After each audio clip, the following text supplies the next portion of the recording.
Mas, enfim, até para não delongar demais a nossa abertura, queria passar, então, a nossa retomada da atividade cultural, né, o nosso momento cultural, o Eduardo Gaelzer, né? Ele que está responsável hoje. Eduardo, a palavra está com você. Bueno, pessoal, boa tarde. É muito bom novamente conversar com todos, ver que todos estão bem. Então, vou iniciar então a nossa exposição aqui sobre o momento cultural, sempre falando um pouquinho a respeito de arte, a respeito de música. Eu tomei como base então os monumentos que fazem homenagem ao trabalho, porque é uma situação que sempre me instigou, eu sempre gostei muito, gostei de pesquisar, iniciei faculdade de História junto ao Direito, depois interrompi, mas é uma situação que realmente gosto bastante. Utilizei como base, então, através do IFAM, conceitos a respeito de patrimônio cultural, que é o material, e o patrimônio cultural, que é imaterial. Eu não vou tratar a respeito do patrimônio imaterial, que são as práticas, representações, expressões e conhecimentos técnicos de povos ou indivíduos. Na realidade, eu vou me ater aos monumentos materiais que foram protegidos pela Unesco a partir de um encontro em Paris, em 1972, e essa convenção da Unesco foi ratificada no Brasil num decreto de 1977. Também não vou tratar a respeito de monumentos que fazem alusão ao trabalho animal ou ao trabalho de máquinas ou da inteligência artificial, mas de qualquer maneira, eu trouxe aqui só para elucidar que existem monumentos, estátuas, que estão espalhadas pelo mundo, que fazem alusão a, por exemplo, ao trabalho de animais. Trouxe aqui uma escultura de um camundongo, que está localizado em frente a um instituto de genética na Rússia e que representa a gratidão da humanidade aos animais em face de pesquisas genéticas. Também é muito comum nós encontrarmos no interior do estado, no interior do Brasil, monumentos que fazem alusão ao trabalho de máquinas. Trouxe aqui, por exemplo, um trator de 1937, que foi importado da Alemanha e que hoje se encontra exposto na cidade gaúcha de Santo Ângelo. Não, eu vou me ater àqueles monumentos que fazem alusão ao trabalho humano, tá? Obviamente não vou abordar todos esses monumentos, que seria humanamente impossível, mas vou elucidar alguns que são os mais conhecidos. Iniciando, então, pela Europa, a gente cita os Redeiros. É um monumento que hoje se encontra situado na Gran Via, numa cidade espanhola chamada Vigo, né? Ele foi criado por Ramon Condé, e ele representa e homenageia a vida dura, a vida muito dura, muito trabalhosa daqueles obreiros que se atiravam ao mar, né, para buscar o sustento e também comercializar peixes. Trata-se, então, de um monumento que tem cerca de 8,5 metros de altura e 3 metros de comprimento. Tá? Hoje, a cidade de Vigo, ela não mais tem a sua base econômica ao redor da pesca, mas sim ela é uma cidade industrial. De qualquer sorte, ainda existe uma homenagem aos redeiros. Tá? Ainda na Europa, vamos para a Escandinávia, os Três Ferreiros, né? Uma estátua, então, que se encontra na capital Helsinki. Ela foi assinada de autoria do finlandês, o artista Felix Nylund. Ele produziu essa obra em 1932 e ele faleceu em 1940. Representa a força de trabalho de 3 homens que estão nus, que forjam ferro em cima de uma bigorna. O interessante de nós citarmos é que os monumentos expressionistas nos países nórdicos, como Noruega, Suécia, Finlândia, normalmente apresentam pessoas nuas, né? É um traço característico dos monumentos lá naquela região europeia. Seguindo ainda na Europa, o monumento ao trabalho em Portugal. Este monumento, ele representa 2 mãos que estão entrelaçadas, e é de autoria do artista José Aurélio. Essas mãos entrelaçadas, elas representam a tolerância do trabalho entre os portugueses que toleram, que aceitam o trabalho de imigrantes que vieram a residir em Portugal. Ela se encontra atualmente no município de Almada, que é um município que se localiza na região metropolitana de Lisboa. Indo agora para a Eurásia, né, Europa e Ásia, vamos citar então um monumento muito conhecido que está localizado na Rússia, que é o Operário e a Mulher Coloziana. É uma escultura gigante, né? Ela tem 24,5 metros de altura, ela foi feita em aço inoxidável. Em 1937, a ideia era fazer essa escultura para representar, então, a União Soviética no pavilhão soviético de exibição na cidade de Paris. Então, era uma exposição internacional de artes, ofícios e ciência que aconteceria em Paris, que como realmente aconteceu, né, em 1937. Ela segue um estilo que se chama Art Deco, que vigorou na Europa entre os anos de 1910 até 1940. Tá? E faz alusão à simbologia de um operário que levanta um martelo, né, e uma mulher, uma camponesa, que levanta uma foice. Juntos, esses dois, eles erguem a simbologia, o símbolo da então União Soviética, um símbolo soviético de força e de se projetar para um futuro radiante, né, empunhando as suas ferramentas de trabalho. Tá? Então, pronto, encerraram-se as atividades nessa exibição internacional lá em Paris. Este monumento ele foi fracionado, né, e foi, então, trazido em 65 partes, transportadas de Paris até Moscou, e hoje ele está localizado em frente ao Parque de Exposições na capital russa. Tá? Saindo um pouquinho, então, né, da Europa, Ásia, e ficando realmente só na Ásia, nós vamos, então, à tão fechada, né, e instigante Coreia do Norte. Né? Lá nós temos um monumento que é o martelo, a escova ou o pincel, né? Tem determinados sites de história que falam do pincel, mas a maioria fala em escova, e a foice, que simboliza o trabalho, o intelectual e principalmente o agricultor. Essa praça com este monumento foi feito em alusão para simbolizar os 50 anos de fundação do Partido dos Trabalhadores da Coreia do Norte. Tá?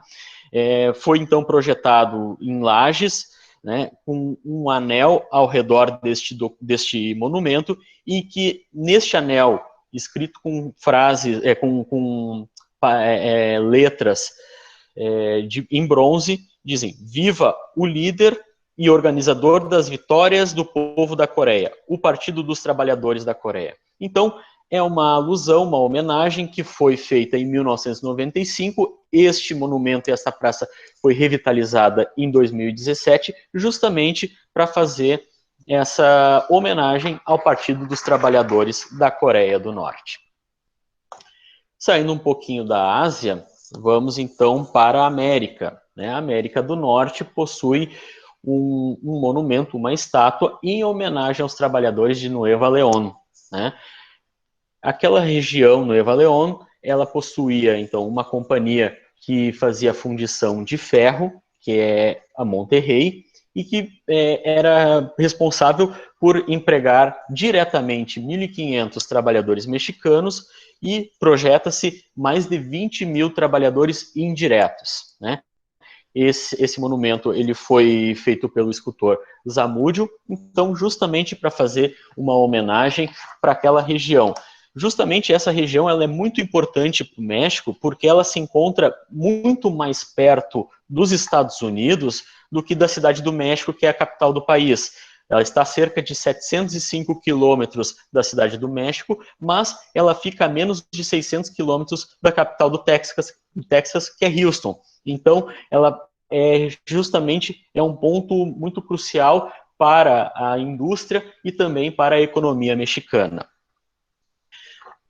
colegas do GETRAB, vamos descer então um pouco para a América do Sul e verificar essa escultura que está localizada no bairro San Telmo, é o bairro, entre aspas, boêmio de Buenos Aires, né?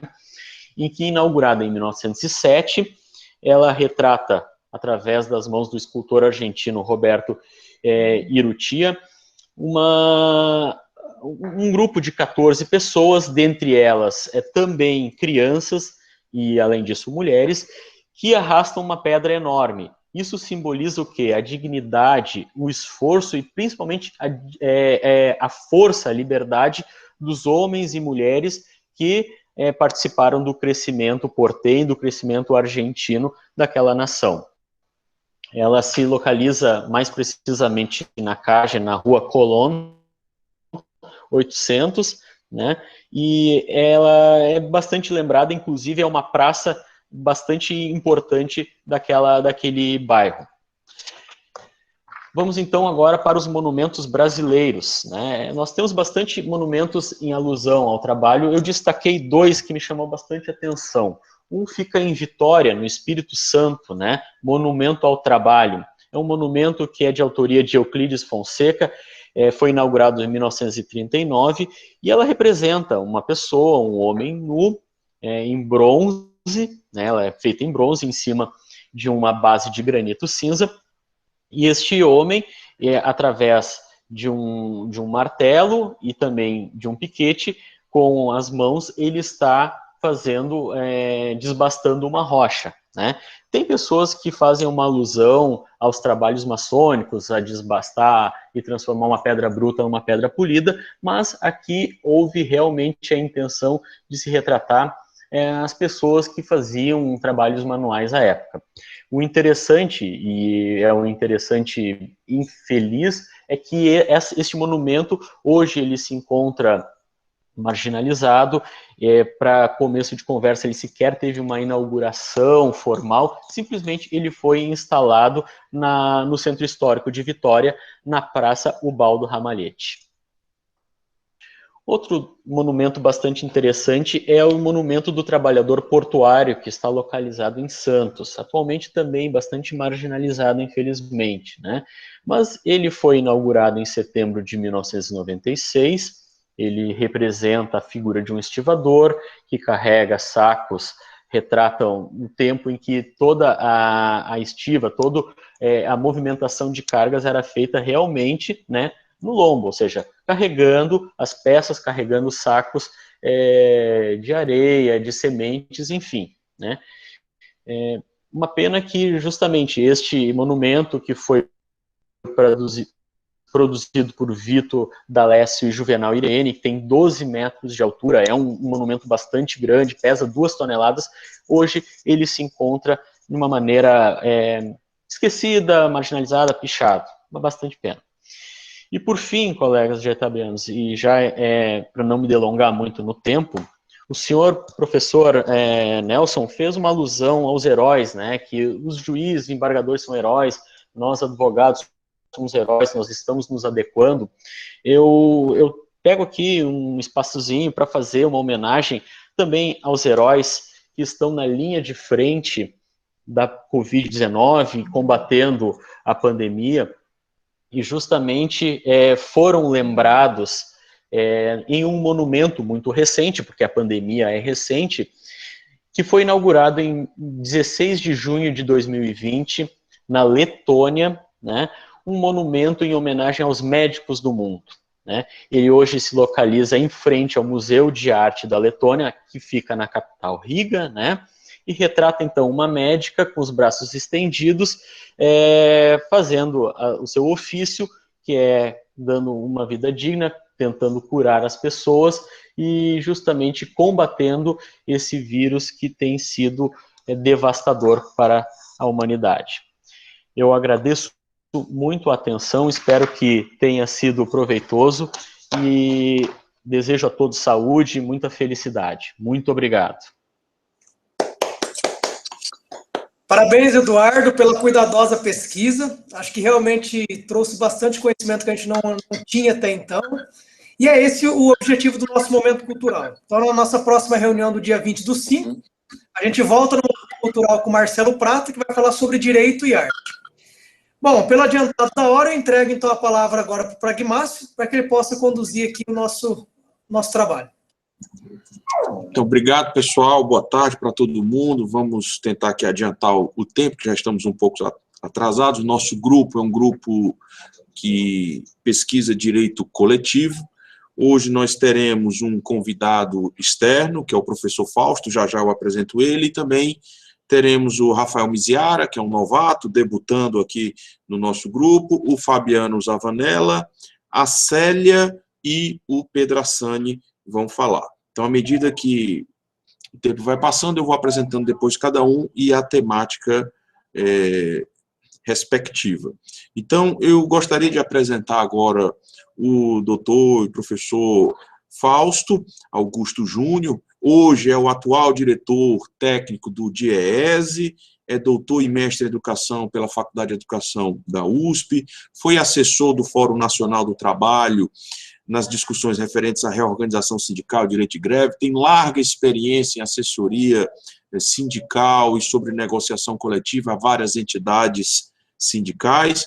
Agradeço gentilmente a presença dele aqui no nosso grupo de estudos, que com certeza vai abrir uma série de debates, uma série de reflexões.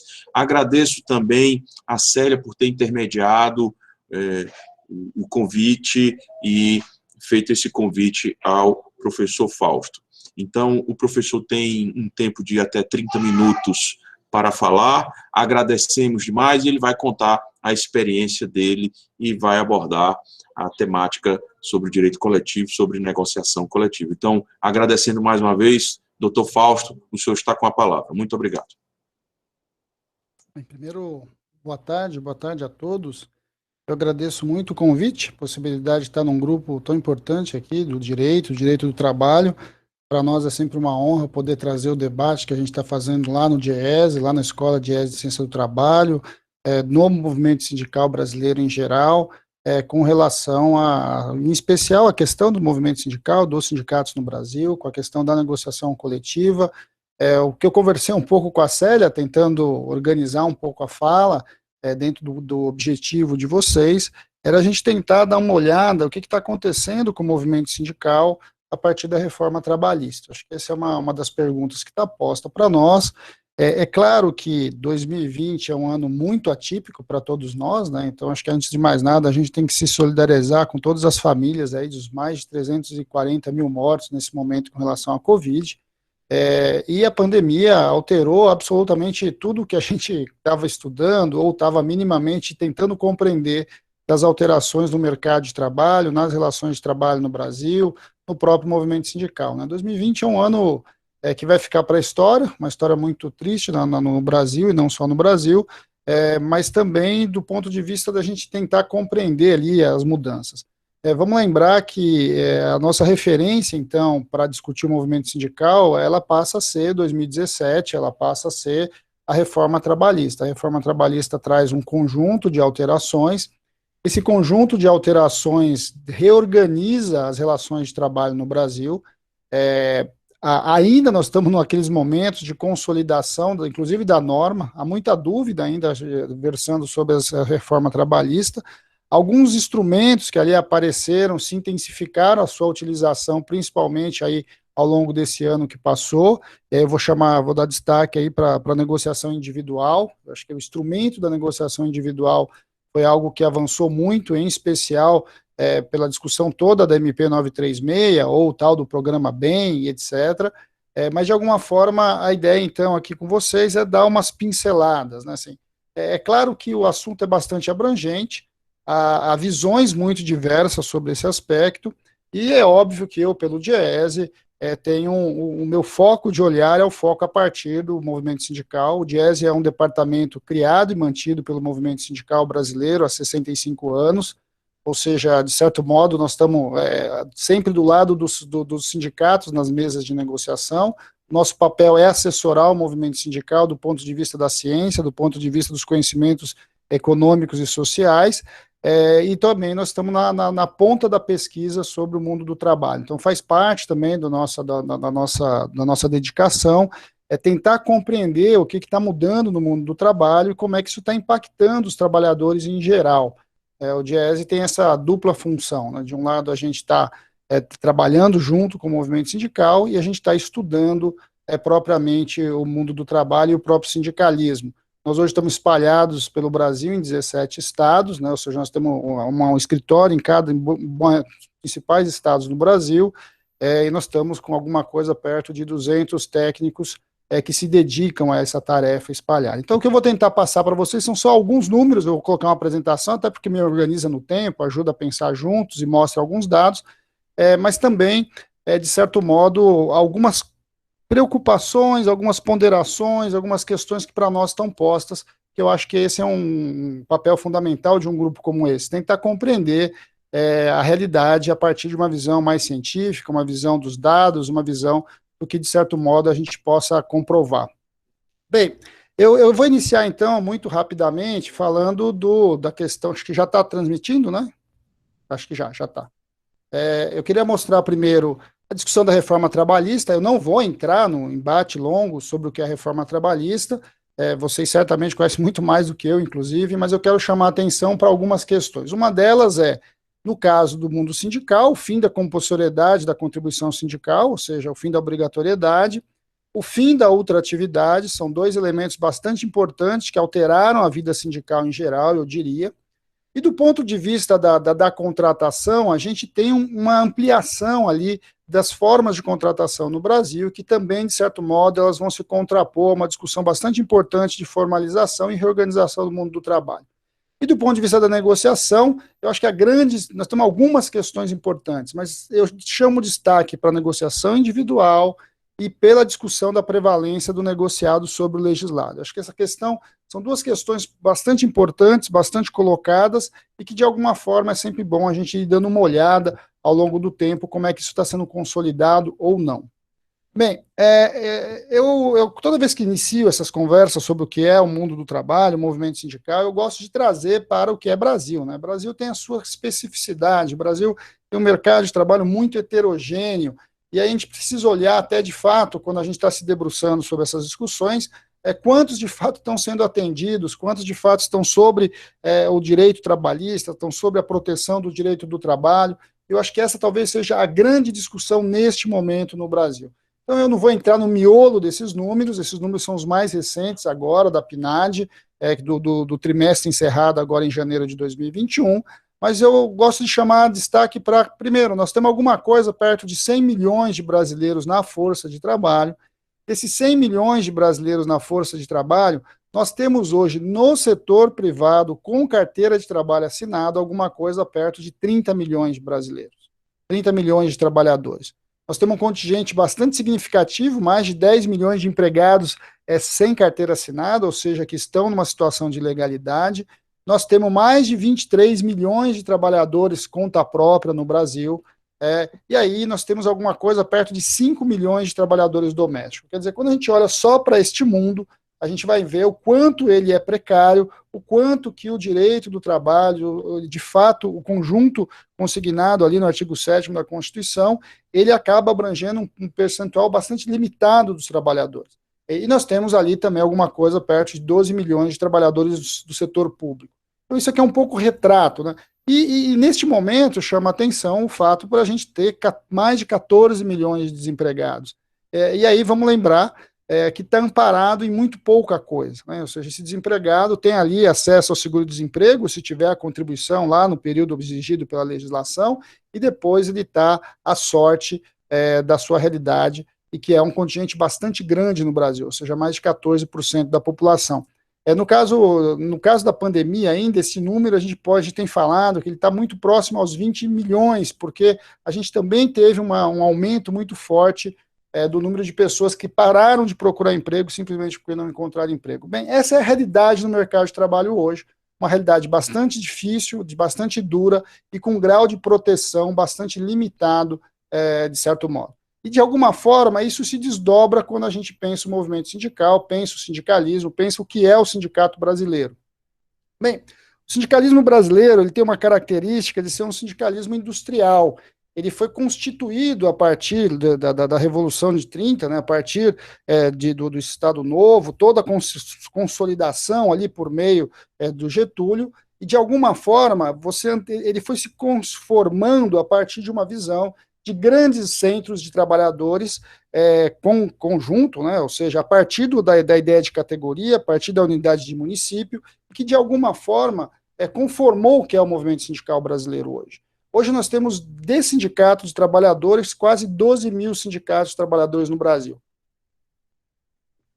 E aí, por aqui eu vou tentando pontuar também algumas falas que têm acontecido muito em relação à pós-reforma e tentar entender até que ponto essas falas estão se conformando. Uma das falas que a gente teve muito forte depois da reforma sindical e trabalhista era que o movimento sindical ia quebrar, né? O movimento sindical ia acabar. Bem, não é isso que a gente está vendo com mais clareza. Primeiro porque o número de sindicatos registrados hoje no Brasil, ele, na verdade, aumentou em relação ao que a gente tinha antes da reforma trabalhista. Antes da reforma trabalhista, a gente tinha quase 11.180, quase não, né? 11.180 sindicatos de trabalhadores e 5.153 trabalhadores de empresas, né? Os empregadores. Eu peguei esse dado hoje no sistema. Nós estamos hoje no sistema com 11.911 sindicatos de trabalhadores, ou seja, um aumento de mais de 700 sindicatos nesse período pós-reforma, e mais de 5.368 sindicatos de empregadores, ou seja, com mais de 200 sindicatos a mais de empregadores do que a gente tinha antes da reforma trabalhista. Ou seja, esta ideia que o movimento sindical ia acabar, ia se reduzir, ia quebrar, não é bem verdade, ela não está se conformando. De fato, o movimento sindical está encontrando outras formas de financiamento, está buscando ampliar a sua filiação, está encontrando outros mecanismos, e de certo modo o que a gente está vendo, sim, é menos recurso na mão dos sindicatos, isso é fato. Em média, os grandes sindicatos estão alguma coisa perto de 1/3 a menos de receita na sua mão, mas de alguma forma o movimento sindical vem encontrando saídas, até porque, isso é uma coisa que eu tenho falado muito nos espaços sindicais que eu tenho, é que enquanto houver exploração do mundo do trabalho, irá ter trabalhadores organizados. E o sindicato é um produto do sistema capitalista e ele vai continuar existindo de uma forma ou de outra. O grande embate que nós temos hoje é até que ponto, como esse novo sindicalismo que começa a surgir, e substituindo o chamado novo sindicalismo dos anos 80, vai se configurando. Então, o primeiro dado que eu trago para vocês é esse. Nós não temos, de fato, um conjunto de fechamentos de sindicato, ao contrário, nós temos um aumento de registro. Eu acho que isso é um dado para a gente estudar um pouco aí para frente, conforme as coisas forem se apresentando. Uma outra questão que eu gosto de chamar muito a atenção é que a gente precisa também entender a diversidade do movimento sindical brasileiro. O movimento sindical brasileiro, ele tem os sindicatos dos empregados no setor privado, são a 43%. Nós temos uma quantidade bastante grande de sindicatos rurais, 25% dos sindicatos são sindicatos rurais. Sindicatos rurais têm uma outra característica muito diferente dos sindicatos do setor privado e urbano. Vamos lembrar que os sindicatos rurais, na sua grande maioria, organizam pequenos produtores rurais espalhados pelo Brasil, tem uma característica vinculada à previdência social de um lado, mas também vinculada à assistência rural do outro, bastante importante, ou seja, uma outra função. E a gente tem quase 20%, 19% de sindicatos de servidores públicos. E os sindicatos de servidores públicos também têm outra característica. Vamos lembrar, o serviço público não tem unicidade sindical, então um mesmo trabalhador pode ser representado por vários sindicatos. O setor público não tem o direito à negociação coletiva estabelecido claramente, existe uma longa discussão sobre a Convenção 151, mas a negociação coletiva ela não é consignada num acordo coletivo, numa convenção coletiva. Eu acho que isso é bastante importante. E o sindicato do setor público nunca teve imposto sindical obrigatório. Então, na prática, esses sindicatos sempre viveram a partir da arrecadação dos seus filiados. E mesmo assim, é uma quantidade bastante grande. Com suas características. Se a gente pegar a proporção de número de trabalhadores do setor privado, ali perto dos 40 milhões para 5 mil sindicatos, e o número de servidores públicos, né, que nós temos aí 12 milhões para 2.400 sindicatos quase, a gente vai ver que a proporção de sindicatos por número de trabalhadores no setor público é maior, e isso, de certo modo, tem a ver ali com a própria diversidade e a pluralidade sindical que existe no setor público desde que os sindicatos foram permitidos a partir da Constituição de 88. Então, isso é um dado bastante interessante. A gente ainda tem as categorias diferenciadas, os profissionais liberais, né, os sindicatos de engenheiros, de economistas, de advogados, enfim, uma quantidade bastante grande de categorias diferenciadas, sindicatos de autônomos e alguns sindicatos de avulso, algo muito, muito ainda limitado, que eu acho que é algo que nós vamos começar a avançar numa discussão seguinte de organização. Um outro dado que eu queria trazer para vocês, para a gente dialogar um pouco, é tentar entender se esse sindicato tem função e se a função dele permanece. Isso aqui é um dado que nós montamos em 2019, né, ali para fechar o ano. Nós estamos montando esse dado novamente agora para 2020. A gente foi olhar daquele conjunto ali de mais de 11 mil sindicatos, quantos sindicatos, de fato, tiveram registro no sistema mediador? Ou seja, se eu entendo que uma das funções do sindicato é negociar, afinal de contas, quantos sindicatos efetivamente negociaram e registraram o seu acordo dentro do sistema mediador? Bem, isso chama atenção, e eu acho que isso é um dado bastante importante. Óbvio que a essência da negociação coletiva está nos sindicatos privados, então eu tenho que quase 90% dos sindicatos hoje existentes no Brasil tem algum instrumento coletivo negociado e registrado no sistema mediador. O que mostra que esta ideia também do sindicato cartorial, muito falado no Brasil, ela não é exatamente assim. Nós podemos até discutir se esse sindicato é mais pelego, menos pelego, se ele é mais próximo ao patrão, se ele é mais radical. Eu acho que tem uma longa discussão ideológica que pode se fazer por trás dessa. Agora, se a gente compreende que o sindicato tem um papel de negociar, eu estou aqui para mostrar para vocês que 90% dos sindicatos do setor privado, de alguma forma, fazem algum tipo de negociação, conseguindo algum tipo de acordo coletivo.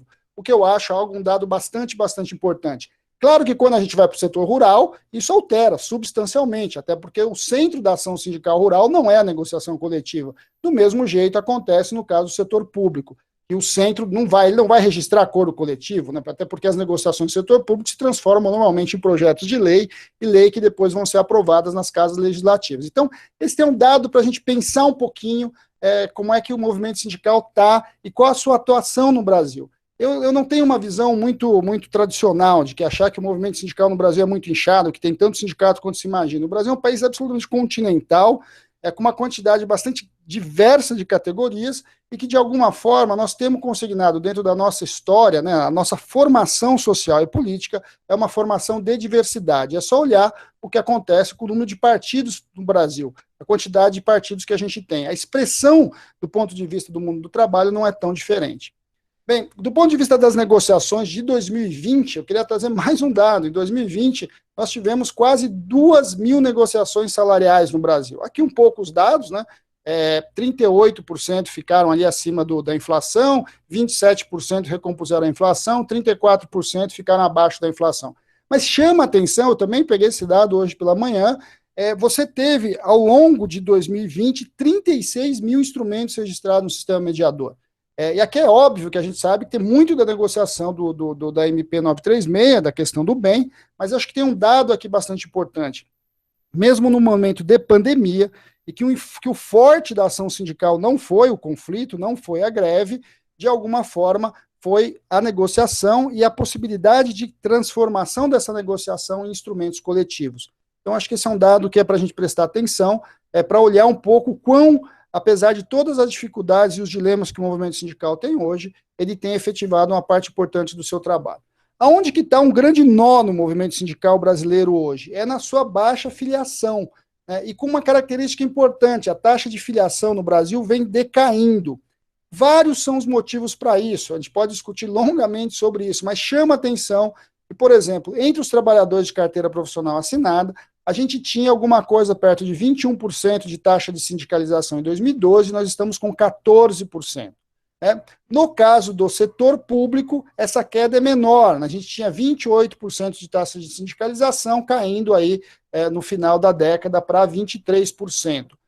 Eu vou colocar um detalhe aí para vocês, porque também dá a entender que uma parte, isso aqui é uma pesquisa domiciliar, que as pessoas perguntam na residência das pessoas, e havia uma confusão também, quando o trabalhador responde à pesquisa, sobre se ele é sindicalizado, e muitas vezes ele entendia o fato dele pagar o imposto sindical como uma sindicalização obrigatória.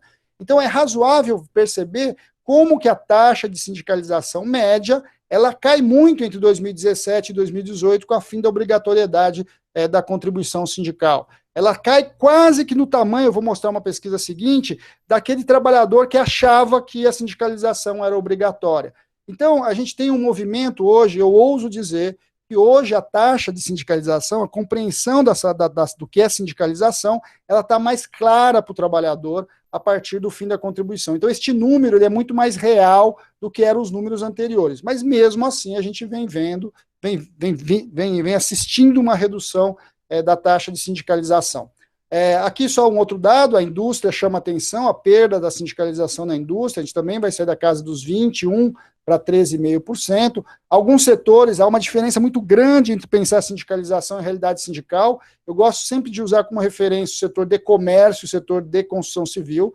São setores que têm alta rotatividade. E aí eu pergunto, né, como é que você lida com uma sindicalização em que o trabalhador está hoje lá, daqui 30 dias ele não está mais lá?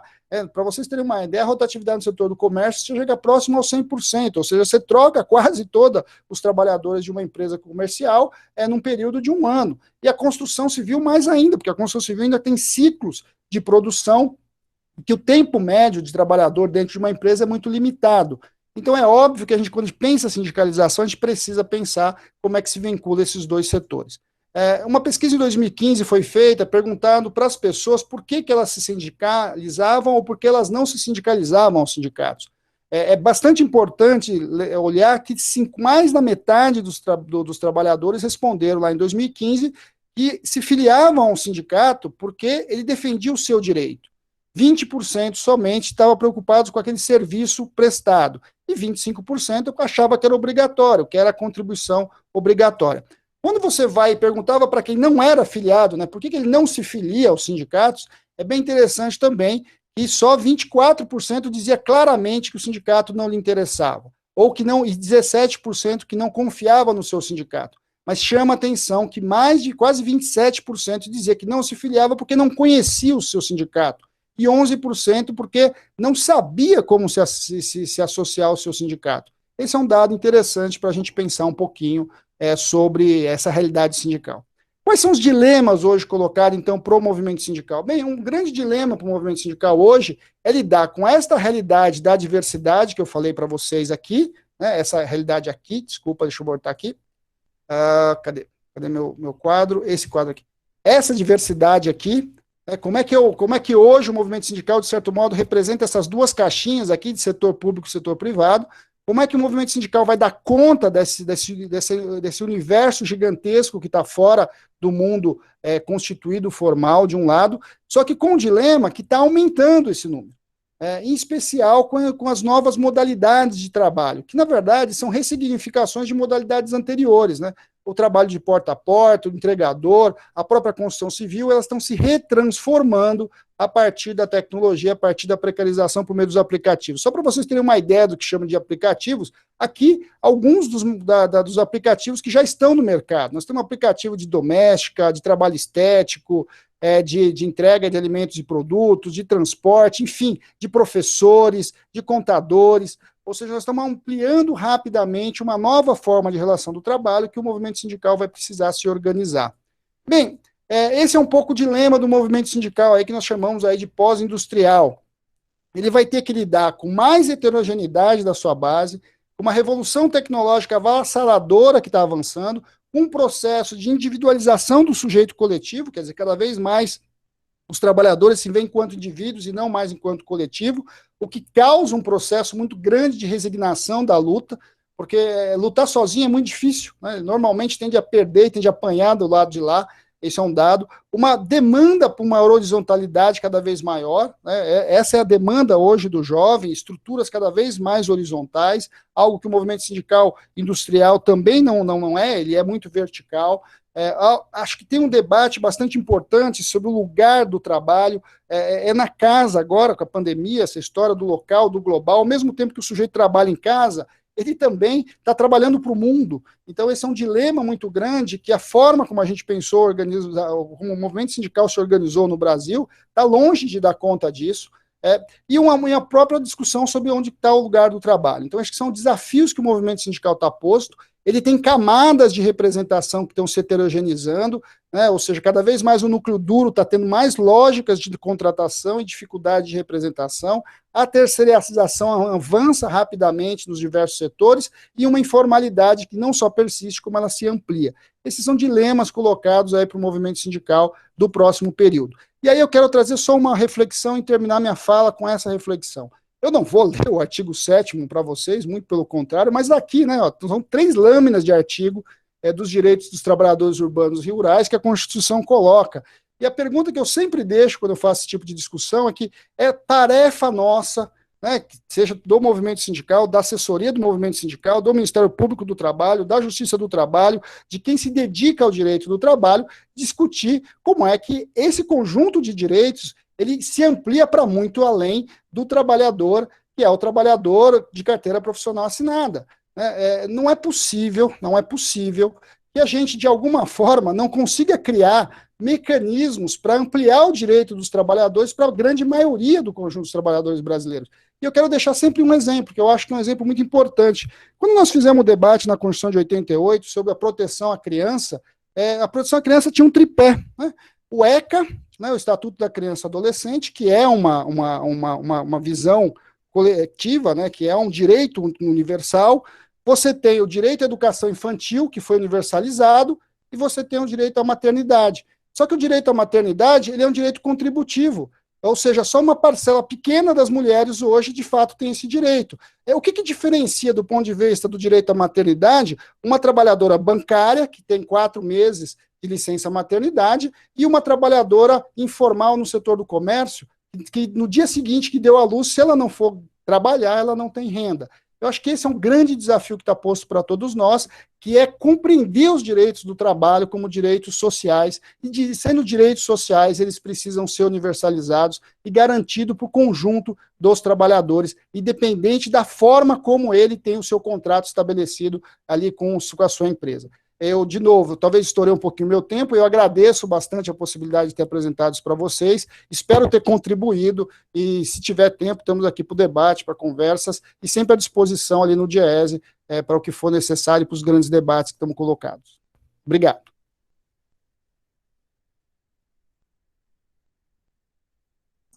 Sensacional, muito obrigado, doutor Fausto, trouxe assim, dados interessantíssimos. O Diese está sempre na vanguarda aí da pesquisa, traz algumas reflexões importantes sobre o papel do sindicato. Acho que o sindicato, será que ele vai defender os interesses e representar só aquela minoria ali dos 29, 40 milhões de trabalhadores formalizados ou com emprego, ou se ele vai defender os interesses de toda a força de trabalho, né? Isso há meio que uma transformação genética, por assim dizer, do sindicato. Eu acho que a gente pode fazer 1 ou 2 perguntas. Eu vou quebrar aqui o protocolo, que depois o doutor Fausto também tem compromisso. Se ele, depois dessas perguntas, se quiser acompanhar os nossos outros debates, fique muito à vontade, mas também, se quiser se retirar, eu libero o microfone aqui para quem quiser fazer perguntas. Se o professor Nelson quer fazer pergunta, ou alguém do grupo, vamos dar prioridade aqui ao professor Nelson. Fausto, eu agradeço, quero cumprimentá-lo pela exposição tranquila, objetiva. Eu acho que partiu de dados, não partiu de imaginação, e importante a clareza com que coloca isso e o avanço do movimento sindical. Eu tomaria a liberdade, professor Fausto, fazer apenas uma pergunta. Eu me preocupo, às vezes, com algumas questões, e o senhor falou que os sindicatos que não iriam sobreviver, etc., por causa da contribuição sindical, mas os sindicatos conseguiram ser criativos e encontrar outras fontes de renda. Às vezes eu vejo algumas queixas que essas fontes de renda, agora eu coloco entre aspas, elas não são muito ortodoxas, né? Por exemplo, o sindicato obriga o trabalhador a ter um seguro de vida, a ter um plano odontológico, um plano etc., que ele não quer, não precisa, mas o sindicato condiciona, e aquilo vou usar uma expressão, desculpe, para ficar mais claro, e empurrar a goela abaixo, quer dizer, fica... Então, eu pergunto, até que ponto é possível, eu diria, evitar que os sindicatos buscassem, nessas fontes alternativas, meios que não são tão ortodoxos? Ou se seria melhor, então, manter a contribuição compulsória? Obrigado. Eu tenho tantas perguntas para lhe fazer, mas eu vou me limitar a isso. Eu sei que os colegas também querem fazer. Mas eu cumprimento o professor pela excelente aula, pela incrível exposição que fez. Muito obrigado. Eu vou respondendo já, ou como é que funciona? Qual que é a dinâmica? Ou faz as perguntas? Acho que pode fazer um ping-pong, né? Acho que vai responder. Ping-pong, também, não tem problema não. Eu acho que um grande problema que a gente teve, professor, é não ter feito um bom debate sobre a contribuição e sobre o financiamento sindical no Brasil, né? Você simplesmente tirar a obrigação, não se teve nem a coragem de fazer o debate de acabar com a contribuição sindical, né? O que você fez foi acabar com a obrigatoriedade dela. Então, isso virou uma confusão. Começa por aí. Ao mesmo tempo, você não conseguiu lidar com a questão do direito à negociação e como é que você expande a discussão do direito coletivo. Afinal de contas, uma vez que o sindicato negocia e assina uma convenção coletiva, quem está debaixo daquele acordo coletivo? Todos os filiados ou todo o conjunto de trabalhadores? Esse foi um debate que também não foi feito na discussão da reforma trabalhista. E isso acabou criando um monte de problemas, né? A gente sabe, eu tenho conversado muito ali com o Procurador-Geral do Ministério Público do Trabalho, tinha visões dentro da Conales, essa visão se alterou até por conta dessa mudança, e aí tem inclusive disputas de visão. Nós acreditamos numa visão sindical tipicamente liberal, que é a contribuição individual voluntária, ou seja, o sindicato, modelo americano, né? O sindicato ele se financia a partir da filiação individual daquele trabalhador, que entende o sindicato como um prestador de serviço para ele, que garante um serviço, que garante a negociação coletiva, que garante um direito melhor, um fundo de pensão, ou nós entendemos o sindicato como uma organização coletiva e que, de alguma forma, ela é acessória e complementar ao conjunto do direito trabalhista.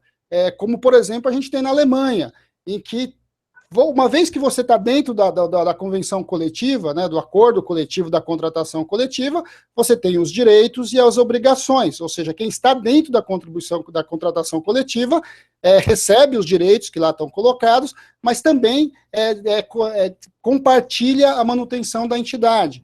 Esse debate não foi feito no Brasil. Como esse debate não foi feito no Brasil, nós ficamos com um buraco. E o buraco legislativo é a pior coisa que tem, porque a criatividade humana ela é diversa. Então, nós temos sindicatos que tiveram um movimento muito forte de ampliar sua afiliação. Então, os sindicatos ampliaram muito. Então, para os sindicatos bancários hoje, por exemplo, para vocês terem uma ideia, estão com taxas de filiação chegando a 80%. Grandes sindicatos metalúrgicos estão acima de 50% de taxa de filiação. Em compensação, você tem outros que foram criando lógicas diversas aí de financiamento. Eu acho que o fato de não ter feito o debate e não ter sido dado tempo de adaptação foi o maior prejuízo que nós tivemos na discussão do financiamento. Por outro lado, a gente sabe também qual é a intenção que está por trás. Existia uma fé que o movimento sindical ia quebrar seu imposto sindical. E o que eu estou aqui dizendo para vocês é que, passado 3 anos, o movimento sindical não quebrou, né? Eu não sei se ele foi para o melhor caminho do seu financiamento, eu compartilho com o professor Nelson, tem coisas que é melhor nem falar, né? Mas, certamente, a gente precisa fazer um debate sério. Um país democrático precisa ter o direito à organização e as formas de contribuição. Eu não gosto da ideia do imposto sindical, né, porque o imposto sindical atrela o sindicato ao Estado, como era a intenção do Estado getulista. Isso não é bom. Mas a entidade negociadora, eu acho que é importante. Atrelar o financiamento à negociação coletiva talvez seja uma saída razoável para a gente pensar para frente. Maravilha. Alguém mais aqui? Eu ia dar preferência ao pessoal do grupo, né, que estava estudando a questão do direito coletivo. Se alguém...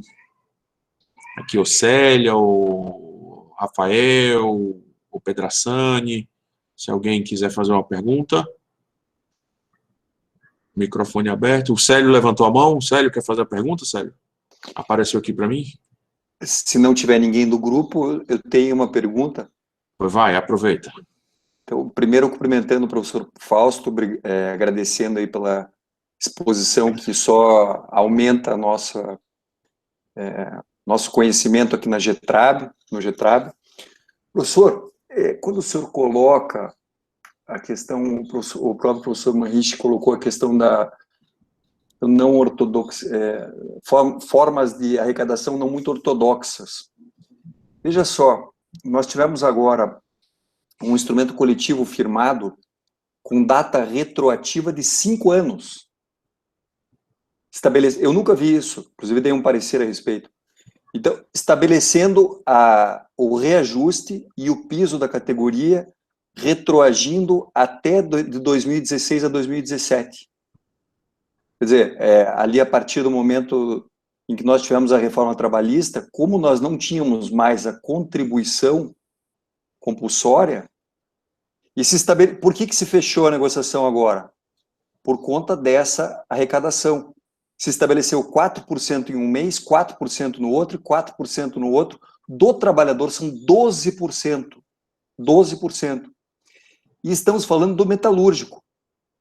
Então, o trabalhador vai pagar uma conta de 12% por reajustes que já tinham sido negociados com as empresas no passado, na negociação direta, ou quando da ausência da negociação direta, mesmo a lei estadual, por força da Lei Complementar 103. Alguns estados têm os seus pisos fixados, como o estado do Paraná, por exemplo. Então, eu queria te perguntar a perspectiva dessa, porque é um sindicato como sabidamente combativo, etc. e tal, não é uma questão muito ortodoxa e o trabalhador está pagando uma conta alta com um direito de oposição que também não é o mais ortodoxo, né? Qual é a sua visão e qual o caminho que nós podemos enxergar para a gente amadurecer um pouquinho nessas relações, sem entrar no mérito que eu entendo que sequer essas cláusulas seriam válidas, né? Porque nós estamos colocando para um acordo normativo, com força de normativa, o efeito retroativo. Aí a lei de introdução do direito brasileiro nem permitiria, mas sem entrar nesse mérito.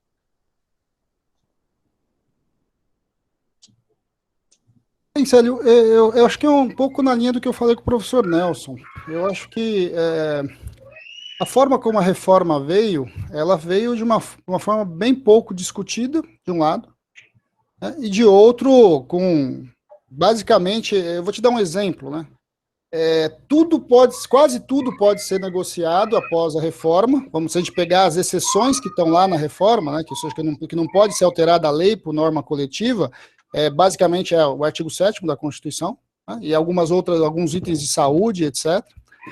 Mas colocou-se uma trava que a contribuição não pode ser negociada coletivamente. Então, mesmo que você passe por uma assembleia, ela teoricamente tem que ser aprovada individualmente ali. Essa é uma pergunta que tem que se fazer. Por que isso? Por que tudo pode ser negociado, menos a contribuição que financia a entidade sindical? Eu acho que esse é um debate que precisava ter sido feito. Quais as alternativas que você coloca para a negociação coletiva e o seu financiamento? Acho que isso também está colocado. Ou a gente pode dizer e simplesmente deixar muito claro que o acordo coletivo vai valer só para os seus filiados. Algumas entidades defendem isso. Eu, particularmente, não gosto dessa ideia. Acho ela complicada, até porque é difícil de executar, porque como é que uma empresa vai dar o reajuste para metade da sua base? Né? Então, o fato da gente não ter legislado sobre isso, não ter feito uma boa discussão sobre isso, faz com que você crie problemas, né?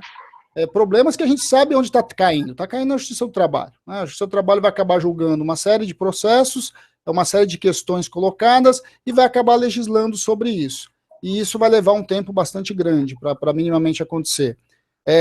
A gente pode entender os sindicatos como grandes empresas. O modelo americano é um modelo tipicamente de sindicato-empresa. Por quê? Porque os sindicatos, como eles gerem recursos de fundo de pensão, por exemplo, eles são grandes estruturas. O maior financiador agora, desde a Hillary, né, mas na verdade do Partido dos Democratas, é a Central Sindical Americana, né?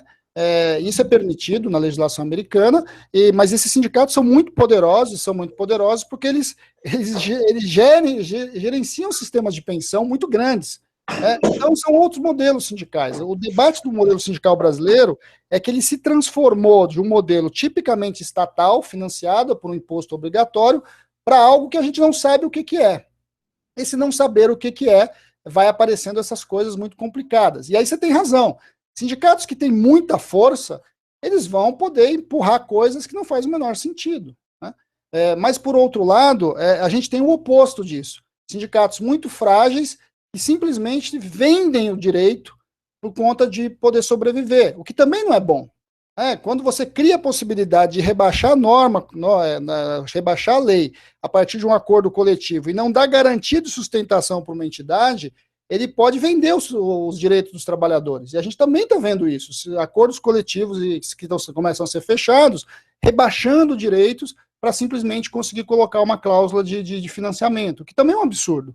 Então, encontrar esse equilíbrio, eu acho que é o nosso papel, numa entidade, numa sociedade que pelo menos a gente defenda, né, social-democrata, o sindicato tem um papel, e esse papel precisa ser garantido do ponto de vista, inclusive, da sua sobrevivência. Como fazer isso? Eu acho que esse é o grande desafio. Eu não gosto dessa ideia que nós vamos resolver isso simplesmente aí deixando as coisas acontecer, porque vai acontecer de tudo. E quanto mais longe tiver, quanto mais no fundão, mais barbaridade a gente vai assistir. Mas, ao mesmo tempo, a gente tem coisas muito razoáveis. Se vocês pegarem o que é a Convenção dos Bancários, por exemplo, eu gosto de dar como exemplo, porque ela é a maior convenção do Brasil, um contrato nacional articulado, de certo modo, ele para vocês terem uma ideia, a Assembleia deste ano dos bancários teve a participação de 116 mil pessoas votando naquela convenção coletiva. Bem, se isso não é significativo, né, de uma base de 400 mil, quer dizer, 1/3 da base quase votou naquele acordo coletivo. Então, esses são exemplos que a gente precisa o tempo todo ir ponderando, né, e olhando, e lembrando, né, o Brasil é muito diverso. O Brasil tem realidades completamente diferentes dos metalúrgicos do ABC, dos bancários de São Paulo, que têm realidades muito diferentes, ou mesmo os metalúrgicos ali de Curitiba, também é um sindicato bastante grande e importante. Então, a gente tem que conseguir lidar com essa diversidade, e é por isso que a Justiça do Trabalho, ela não perde função no Brasil, até por conta dessa diversidade que a gente tem, e desse mundo sindical que também é muito heterogêneo, que eu acho que são dilemas que estão colocados para nós enquanto sociedade. Maravilha. Passa a palavra à Célia, que vai fazer a última pergunta, e vamos lá, Célia. Bom, boa tarde a todos. Primeiramente, agradecer ao professor Fausto por nos brindar com suas palavras, é meu colega na Fundação Instituto de Administração da USP. E minha pergunta tem a ver com essa tentativa hoje do sindicato abranger todas as categorias de trabalhadores, além dos propriamente empregados, né? Então, nós temos notícia de vários sindicatos de trabalhadores nas plataformas digitais, em vários estados. Eu gostaria de saber se o Diese já tem conhecimento de negociações coletivas, na prática, levadas adiante por esses sindicatos. Então, Célia, aí nós temos, o mundo sindical está se alterando, né? Do mesmo jeito que ele se alterou ali no final dos anos 70, com as grandes greves, e que surgiu as grandes centrais sindicais, etc., o mundo está se alterando, o mundo e os sindicatos também. Existem duas grandes tendências. Uma tendência é um processo de unificação sindical. Então, por exemplo, a criação recente agora da chamada Industrial Brasil, né? Ou seja, é uma entidade que não tem registro sindical, mas ela ambiciona ser um grande sindicato nacional da indústria brasileira, o que é bastante razoável, porque se você pegar a experiência no mundo, ela caminhou para isso, né? Os sindicatos muito fortes são sindicatos que foram se fundindo e foram criando possibilidades de grandes contratações setoriais. É o caso alemão, talvez o caso mais famoso. Então, esse é um perfil de sindicalismo que eu acho que tem acontecido. Por outro lado, a gente tem um conjunto de entidades que está tentando representar esse novo mundo do trabalho.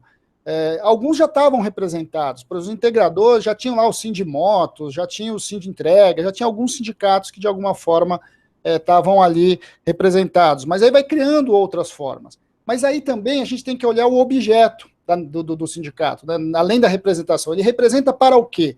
Por exemplo, a gente tem acompanhado o sindicato dos camelôs no Brasil. Muito interessante, tem um grande movimento de organização dos camelôs, é um movimento relativamente antigo, mas a negociação com eles não é com um patrão, a negociação deles é com o poder público. Eles querem debater as posturas urbanas, eles querem debater o espaço de venda, eles querem debater o direito à rua como um lugar de trabalho. É uma outra discussão. Então, no caso do pessoal de motos, aí, o pessoal de entregas, eu tenho participado de algumas negociações, de discussões com eles. A primeira discussão é com o legislativo, né? Afinal de contas, as empresas de aplicativos são patrões ou não são patrões? São empresas que representam ou não representam? Essa é uma discussão que está lá no legislativo. Quais os direitos mínimos que precisam estar em legislação? Como é que eles entram ou não entram, por exemplo, no caso do MEI? Vamos lembrar que o Uber, né, o motorista de Uber, ele virou MEI faz muito pouco tempo atrás que ele foi autorizado a virar MEI. Então tem um conjunto de outros objetos de negociação e outros sujeitos de negociação que emergem nessa realidade. Eu trabalhei muito com APLs, por exemplo, né, com os arranjos produtivos locais, que é uma doideira, né? Então, era sindicato patronal, sindicato de trabalhadores, aí você juntava os padeiros, né, assim, um monte de padaria, dono de padaria. Aí você tinha o sindicato dos padeiros, que representava o trabalhador daquelas padarias de 3 trabalhadores, mas você tinha os padeiros, que muitas vezes os donos da padaria, que era pouca gente. Eles queriam o quê? Né? Eles querem negociar com o poder público. Eles querem poder negociar com liberação de recursos, de empréstimo, com questão de legislação de segurança do trabalho. Então, a gente tem um processo muito diverso no Brasil. Eu acho que as coisas estão se conformando. O que eu estou insistindo para as pessoas a legislação não vai dar conta de tudo, né? E ela não vai conformar tudo, mas a gente precisa abrir as possibilidades para ela. Porque pior do que a gente ter as representações coletivas é pulverizar o debate. A pulverização da ação política leva ao caos e à barbárie, que é o que nós estamos vendo agora por meio das redes sociais, e esse aumento dessa visão fascista que vai crescendo. E essa visão fascista, ela tem a ver com isso, quando a representação coletiva vai deixando de existir, e o sujeito, enquanto indivíduo, passa a ser manipulado por visões políticas e sempre de um grande líder aí que vai fazer esse processo de manipulação. Quer dizer, a discussão da coletividade, ela anda junto com a democracia. Então, por isso que eu acredito que a gente tem novas formas aparecendo que devem ser incentivadas e não negadas, como foi o caso, muitas vezes, de vários registros sindicais que se nega e depois o sindicato acaba acabando. Vamos só lembrar, né, um dado bastante importante, até porque muitos aqui são servidores públicos. Servidores públicos não tinham direito sindical até 88.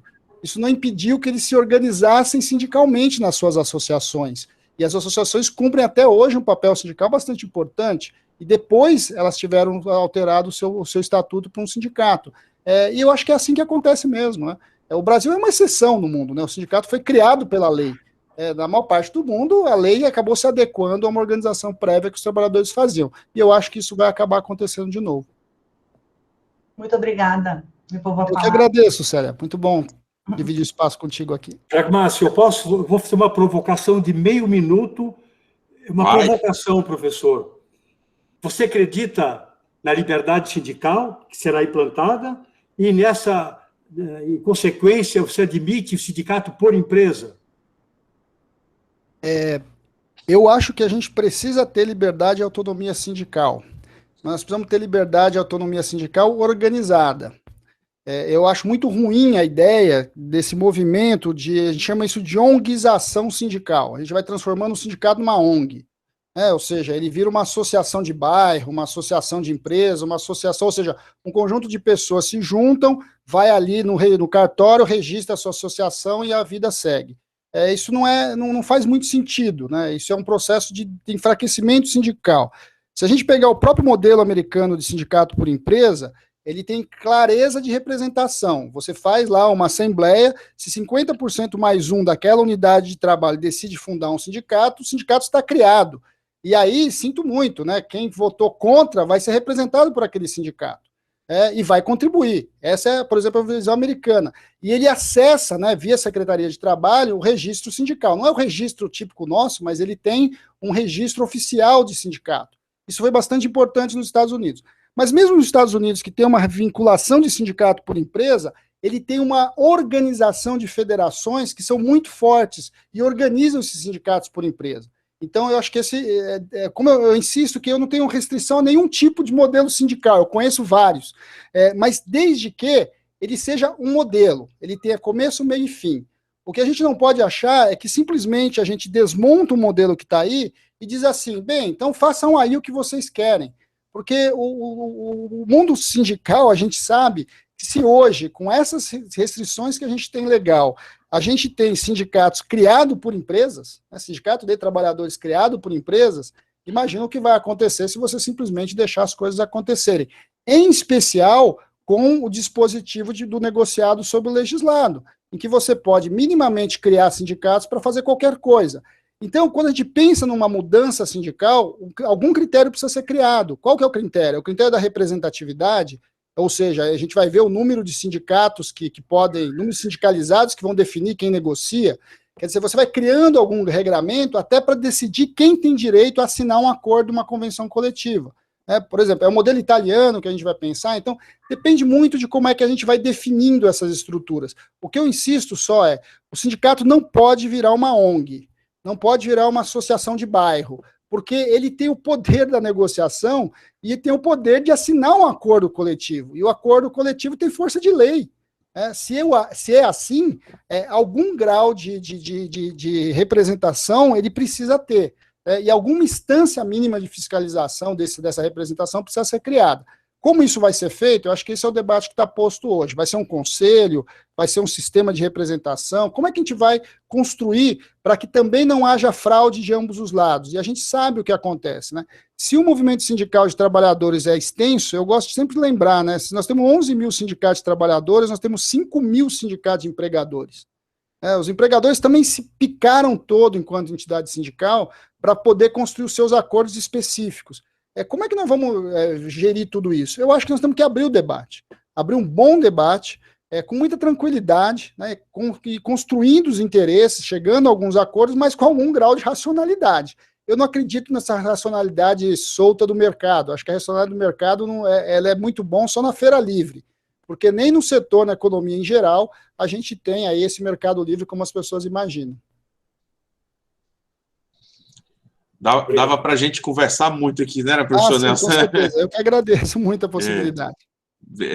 A gente precisa de um novo Fórum Nacional do Trabalho, né, que o senhor trabalhou tanto, e talvez que agora que esse Fórum Tripartite pudesse fazer um novo pacto social e reconstruir mesmo o sistema com uma lógica, né, com uma unidade, com uma lógica nele. Professor Fausto, muito obrigado pela sua presença aqui. Eu acho que trouxe uma série de dados e uma série de reflexões muito interessantes para todos nós, sobretudo do nosso grupo de direito coletivo, né? Eu já mandei aqui o link do site do DIEESE, tem uma série de pesquisas e dados super interessantes. Se o senhor puder também disponibilizar a apresentação para a gente, e também se o senhor puder autorizar que depois a gente pode fazer um recorte aqui da gravação e colocar no YouTube, como o senhor vindo para cá, né? Então, se o senhor der o consentimento, assim, né, Carlos Alberto? Se der o consentimento, a autorização aqui, der um joinha, já está feito aqui para a gente. Claro. Eu passo a apresentação para a Célia, que acho que eu tenho contato aqui do grupo, né? Pois não. Claro que está autorizado, óbvio. Acho que essa é uma discussão pública importante de ser feita aí com o conjunto da sociedade. Eu que agradeço a possibilidade de estar aqui conversando com vocês. Muito obrigado, professor Fausto.